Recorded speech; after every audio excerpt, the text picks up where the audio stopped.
the 1967 borders with East Jerusalem as its capital. Resolution 181, adopted by the General Assembly in 1947, provided for the creation of two states, at a time when South Africa and many other developing countries were under the yoke of colonialism. Many of us have attained our freedom and independence. However, the inalienable right to self-determination of the Palestinian people, guaranteed under international law, has remained elusive for close to 8 years. In the week preceding this conference, a concerning message was sent when the Israel Knesset adopted a motion calling for applying Israel's sovereignty over the occupied West Bank and the Jordan Valley, signaling the intention of Israel to annex this territory. This could effectively bury the two-state solution and continue with the blatant violation of international law, including UN resolutions and the ICJ rulings, which have given hope to the people of Palestine. Their hopes must not be in vain. Peace must prevail. Co-chairs, South Africa is anti-war and prefers dialogue over violence.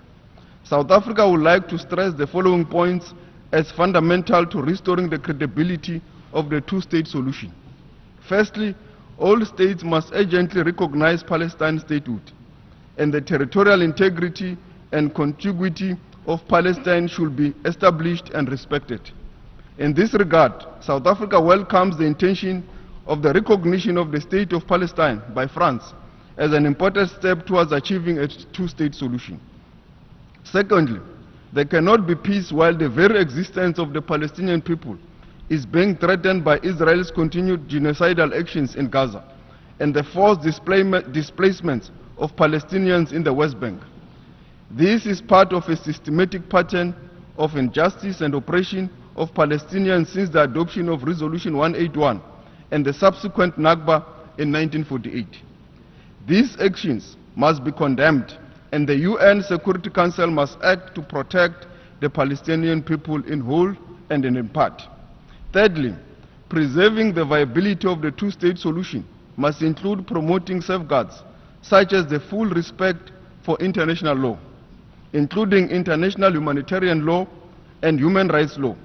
It is necessary for the immediate and full implementation of resolutions of the United Nations and the provisional measures, as well as advisory opinions of the International Court of Justice, to be respected and to be implemented. Not only Israel, but all states must comply with our collective obligations under international law. We all have a duty to preserve the sanctity of international law and ensure accountability. It is against this backdrop that we have seen the establishment of the Hague Group and the recent meeting of the Madrid Group to elevate the primacy of international law, promote accountability, and ensure a just peace. Finally, all obstacles to two-state solutions should be removed. These include an immediate ceasefire and a commitment to peace process, the release of all hostages by Hamas and political prisoners by the State of Israel, the halting of illegal Israel settlement expansion, the removal of the illegal separation wall cutting across the occupied Palestinian territory, and the resumption of all international reputable human rights relief efforts and the reconstruction of Gaza, which of course can only take place once there is peace. Co-chairs, global attention is on this conference. There is an expectation that we will deliver an effective response to the destruction of an entire population and a peaceful path for preserving the prospects of a viable Palestinian state, existing side by side with the State of Israel in peace and security. This expectation should not be misplaced and could not be higher. 8 years since the founding of the United Nations, this is a matter that has plagued our collective conscience. The solution lies with a tangible recommitment from all of us to the values that must bind us. Peace must reverberate in the Gaza Strip, in the West Bank, and in the whole of the Palestinian territory. And this is in our hands. I thank you.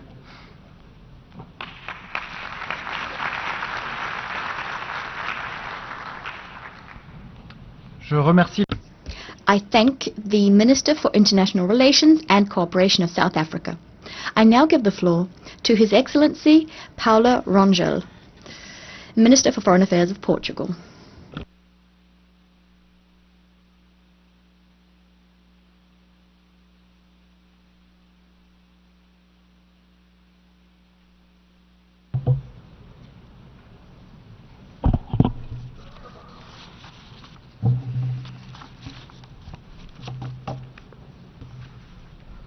Son Excellence, ministre des Affaires étrangères. Your Excellency, Minister of Foreign Affairs of France. Prince Faisal, Foreign Minister of Saudi Arabia. Excellencies, ladies and gentlemen. Before any other statement or remark, let me be loud and clear. The war must end. The humanitarian crisis and starvation must end. This cycle of violence and destruction must stop. This cycle of violence, initiated with the barbaric attacks of October 7th and the capture of hostages, has led to the killing of thousands of civilians, women and children, and to the brutal destruction of almost all of Gaza's basic infrastructure. We face one of the most horrific sequences of violence between Palestinians and Israelis in their long and difficult history. Portugal understands the suffering of Israeli people. Portugal understands the suffering of Palestinian people. Peace and stability in the Middle East will remain elusive as long as Palestinians are denied their fundamental right to a viable sovereign state and Israel is threatened. For that to happen, the war in Gaza must come to an immediate end, and the massive delivery of humanitarian aid must resume immediately. There is no justification for starvation and for the inhumane killing of civilians, including children, seeking to meet their most basic needs. Freedom of movement of Palestinians in and throughout Gaza must be wholly restored, and the forced displacement of the Palestinian population is simply unacceptable. The destruction of Palestinian homes and properties in the West Bank, including East Jerusalem, must come to a full halt. Likewise, settlement building in occupied land has to end, and settler violence against Palestinians has to be stopped. All hostages in Gaza must be released immediately and without any condition. The horror of the October the 7th attacks cannot be forgotten. Terrorism can never be justified. Excellencies, we thank the co-organizers, Saudi Arabia and France, for this very timely high-level ministerial meeting. Portugal reaffirms its unwavering commitment to the two-state solution. We have for the last 50 years consistently voted in favor of all resolutions pertaining to the Israeli-Palestinian conflict. We maintain our political and our financial support to UNRWA. We reiterate our full support for the Palestinian Authority, for its empowerment and its capacitation. Only the Palestinian Authority grants the effective implementation of the two-state solution. We repudiate any decision that entails or envisages the annexation or occupation of the West Bank or Gaza Strip, either it is full or partial. We welcome the Arab Recovery and Reconstruction Plan presented at the Cairo Summit. We welcome the willingness of so many Arab countries to recognize Israel and to normalize relations with Israel upon the condition of the acceptance of two-state solution. We welcome the effective and unprecedented commitment by the Palestinian Authority to some essential conditions that are key to enable the two-state solution and to the recognition of Palestine. First, condemnation of terrorist acts by Hamas and call for its complete disarmament. Second, call for the unconditional and immediate release of hostages and prisoners. Third, commitment to internal institutional reform and to the organization of elections in the near future. Fourth, acceptance of the principle of a demilitarized Palestinian state. 5, readiness to resume the full administration and control of Gaza Strip. And 6th, recognition of the State of Israel and its security needs. These commitments of the Palestinian Authority are truly meaningful. Actually, these commitments substantiate a new step towards the implementation of the two-state solution. There is no doubt that this declaration of the Palestinian Authority, combined with the new position of so many states of the region towards Israel and its right to existence, in the very context of this conference, marks a turning point. Excellencies, an old Palestinian proverb says, kinship is kinship, but humanity is closer. Indeed, may the lessons of such a long suffering in the Middle East finally inspire a renewed collective sense of humanity and belief in peace, so that, as written in the Pirkei Avot, the world can stand on 3 things: justice, truth, and peace. Palestinian wisdom tells us that humanity is closer than kinship. Israeli wisdom reminds us justice, truth, and peace are the pillars of the world. Only a Palestinian state living side by side with Israel in peace, security, and prosperity can bring justice, truth, and peace to humanity. The war must end. Death, captivity, illness, and suffering must stop.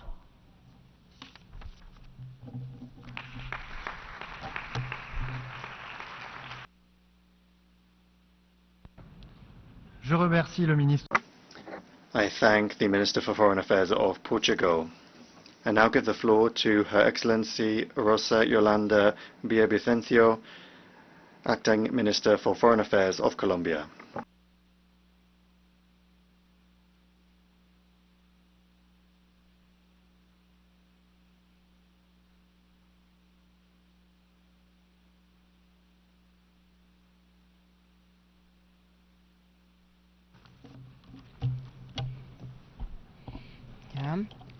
Buenos días.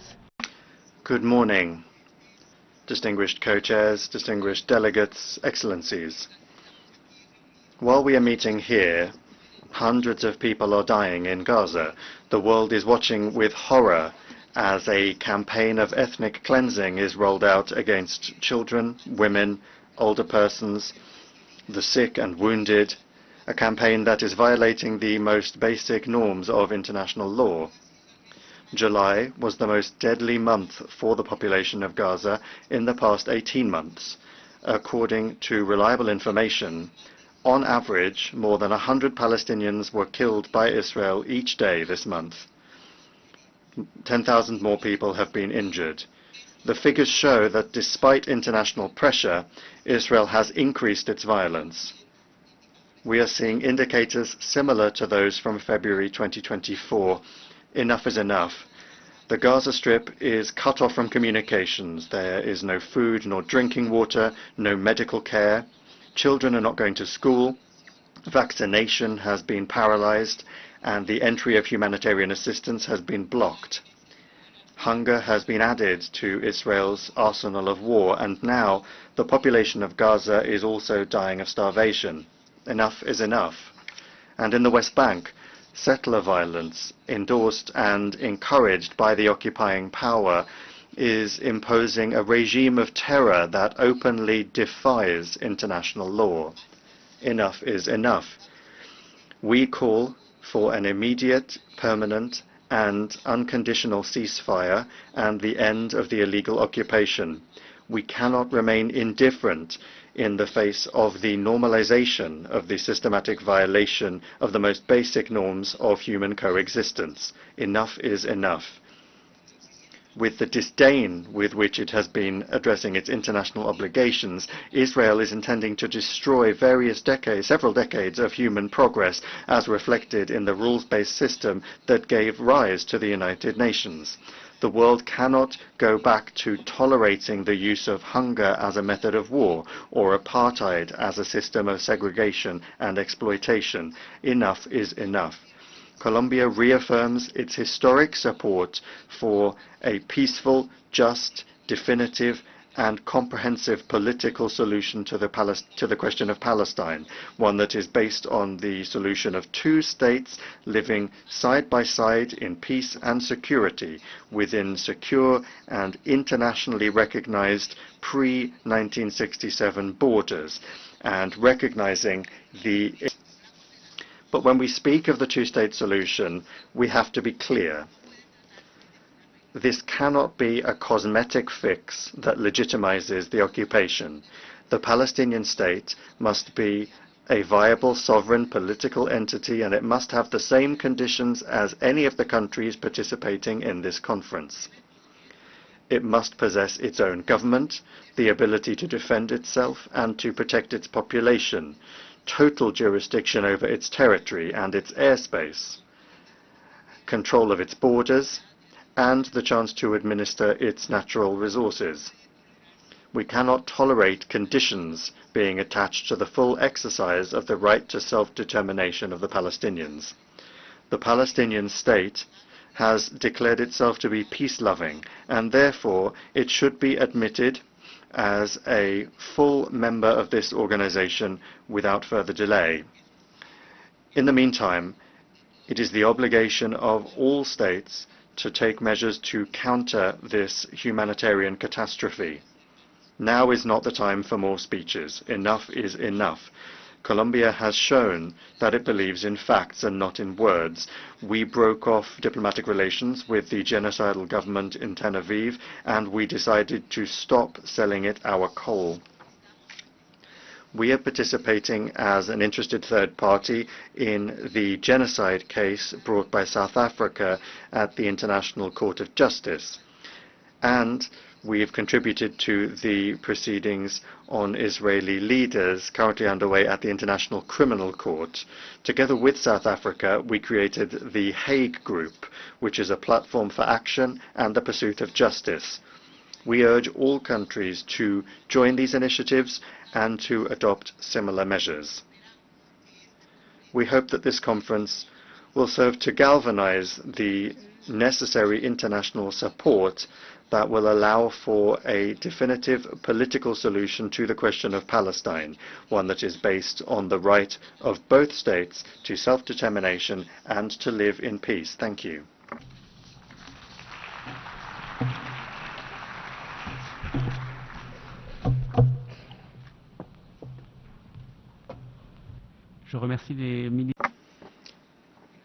I thank the Acting Minister for Foreign Affairs of Colombia. I give the floor to His Excellency Luca Beccari, Minister for Foreign Affairs, Political Affairs, International Economic Cooperation and Digital Transition of San Marino.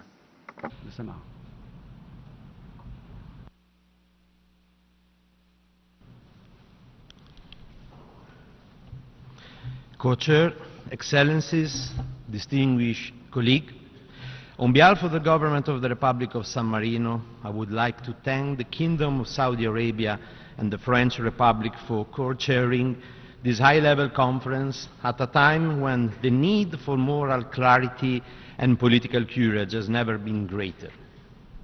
San Marino condemned unequivocally the attack of the 7th October, which caused tragic loss of innocent life. At the same time, We cannot remain silent in the face of a disproportionate military response that has followed, marked by widespread destruction, civilian suffering, and severe humanitarian consequences, including the lack of access of food, clean water, and essential supply, raising the alarming risk of famine. This constitutes a grave violation of international law and international humanitarian law. It is incumbent on both parties to strictly respect these fundamental norms, protect civilians, and preserve the possibility of a just and lasting peace. We come together not only as representatives of our government, but as human beings.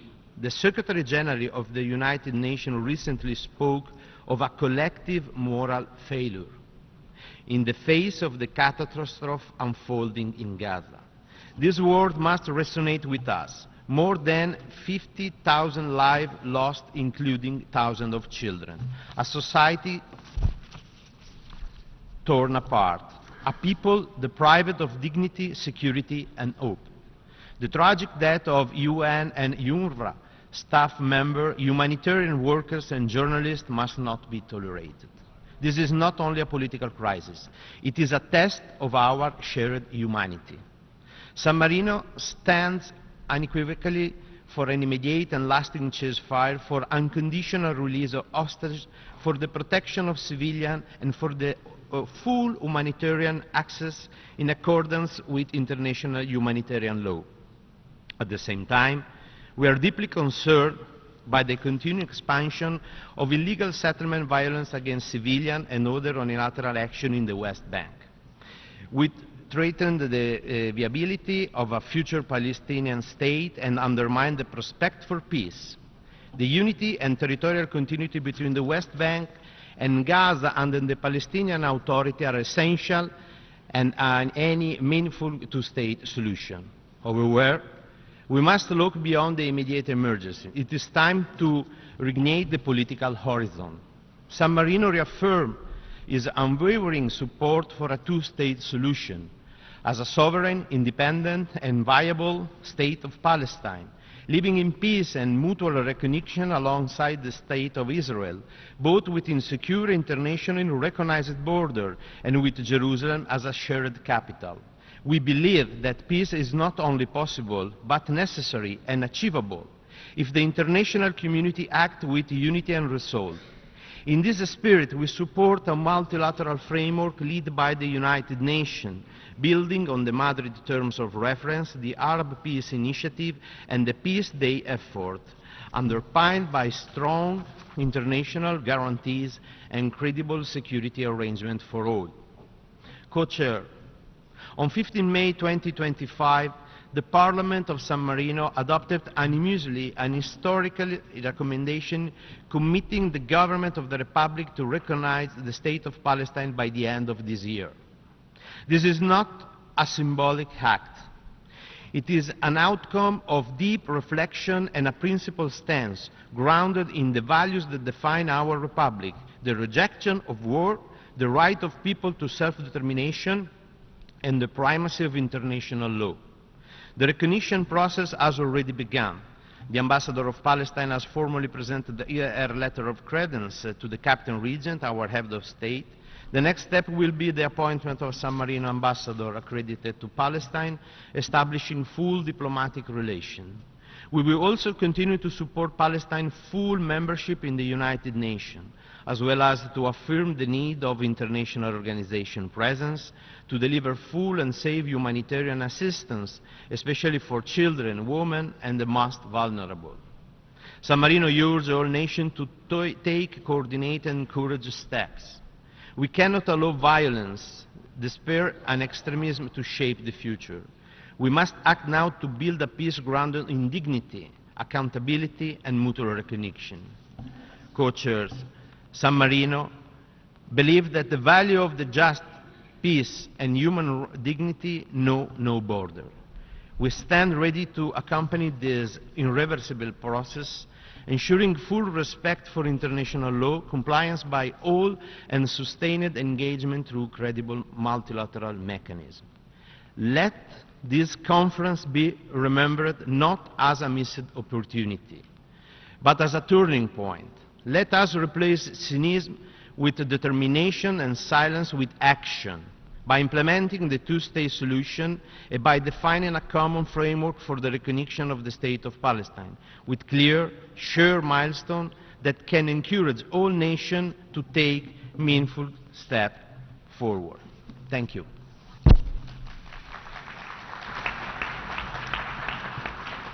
Je remercie le ministre. I thank the Minister for Foreign Affairs, Political Affairs, International Economic Cooperation and Digital Transition of San Marino. I give the floor to His Excellency Abdullah Ali Al Yahya, Minister for Foreign Affairs of Kuwait.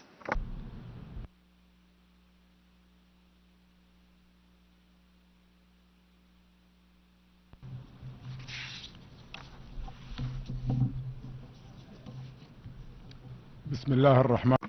In the name of God, most compassionate, most merciful. Your Highness, Prince Farhan Al Saud, Minister of Foreign Affairs of the Kingdom of Saudi Arabia, and Minister Baron, the Minister of Foreign Affairs of the French Republic. Your Excellencies, distinguished ladies and gentlemen, may the peace of God be upon you. At the outset, I would like to extend my sincere thanks and appreciation to the Kingdom of Saudi Arabia and to the French Republic for convening this important conference. I would also like to thank the Presidency of the General Assembly and His Excellency the Secretary General for their great efforts to guarantee the organization and preparation of this conference. We meet today while exceptional and tragic circumstances continue to unfold in the Palestinian territory, especially the Gaza Strip. Gaza is being subjected to unprecedented Israeli military aggression, which has claimed dozens of thousands of martyrs, most of whom are women and children, and extensive destruction of infrastructures, hospitals, schools, water and electricity facilities, and even shelters. The oppressive blockade on Gaza and the denial of food, medicine, electricity and water have led to a humanitarian catastrophe that threatens the lives of more than 2 million people, most of whom are innocent civilians. This has exceeded a catastrophe that has become a challenge to the human conscience.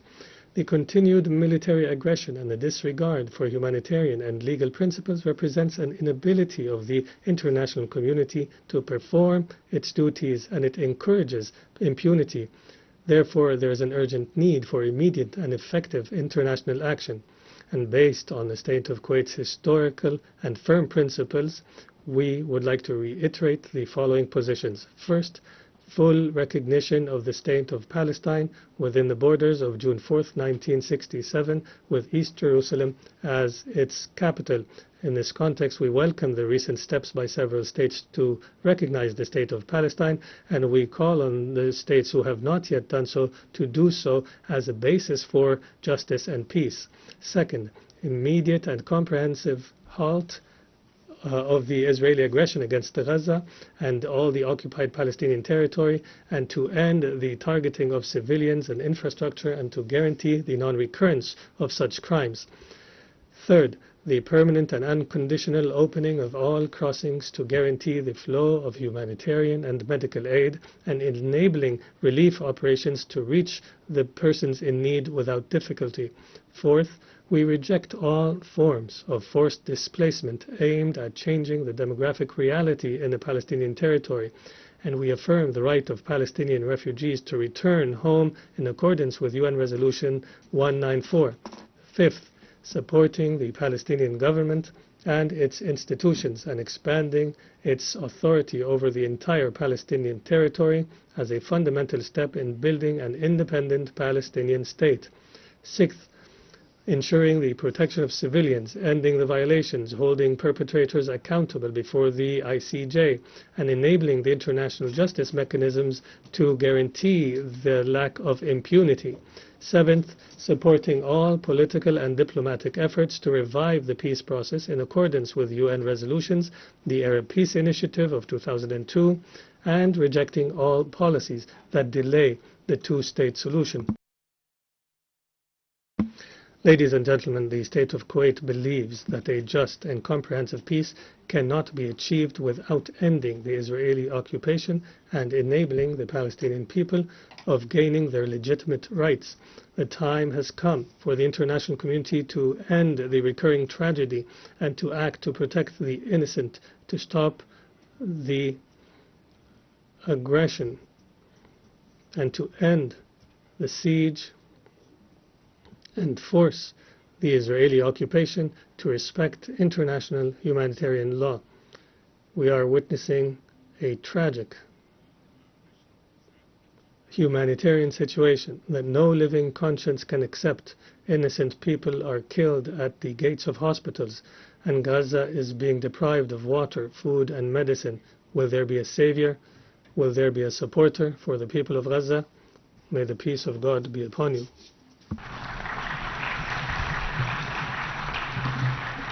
Je remercie le ministre. I thank the Minister for Foreign Affairs of Kuwait. I give the floor now to His Excellency Mr. Tauhid Hussain, Advisor for the Ministry of Foreign Affairs of the Interim Government of Bangladesh.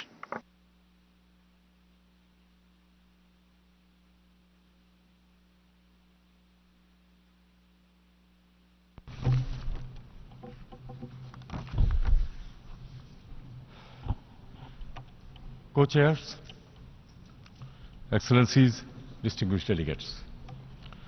At the outset, I thank the co-chairs, France and Saudi Arabia, for convening this high-level conference at the time when unity and urgency are more important than ever in advancing the discourse on peace and justice in Palestine.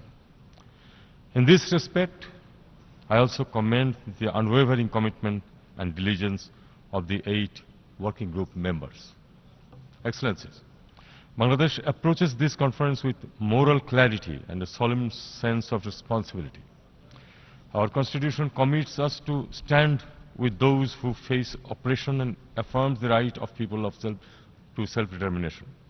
From our liberation war in '71 to the recent mass uprising in July and August last year, the people of Bangladesh always pursued the right to self-determination.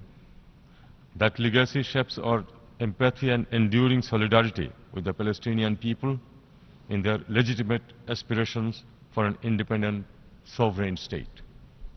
Co-chairs, we reaffirm our steadfast support for the establishment of a viable and independent state of Palestine, based on pre-1967 borders with East Jerusalem as its capital.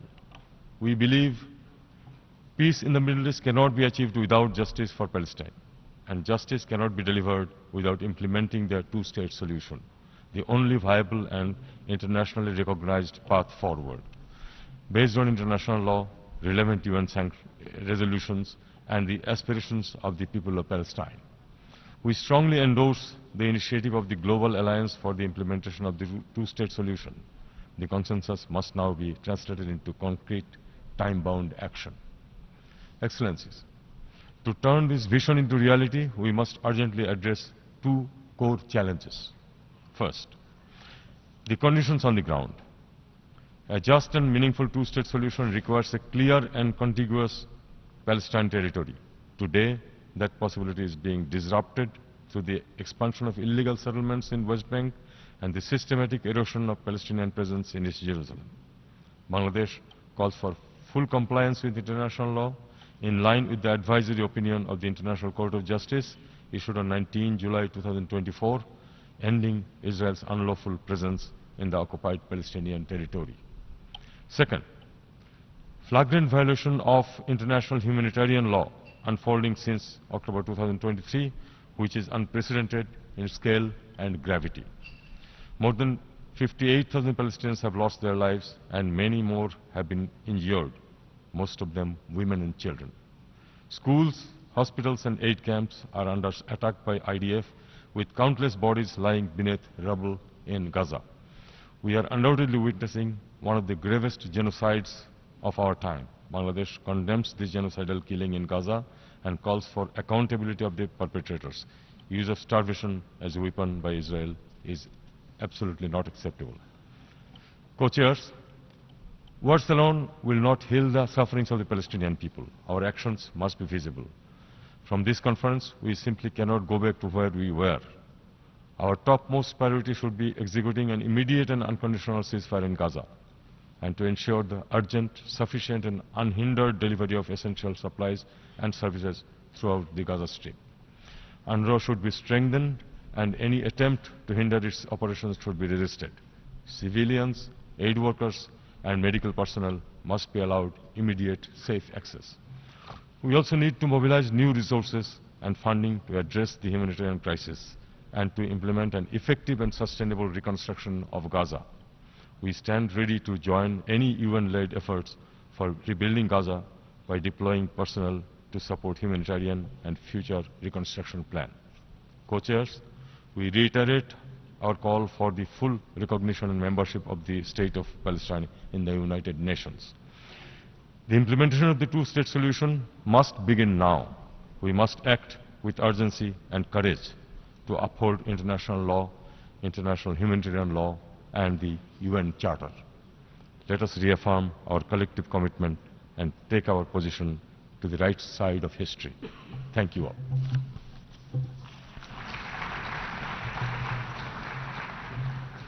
Je remercie le I thank the advisor for the Ministry of Foreign Affairs of the Interim Government of Bangladesh. I now give the floor to Her Excellency Ima Torfaus, Minister for Foreign Affairs of Andorra.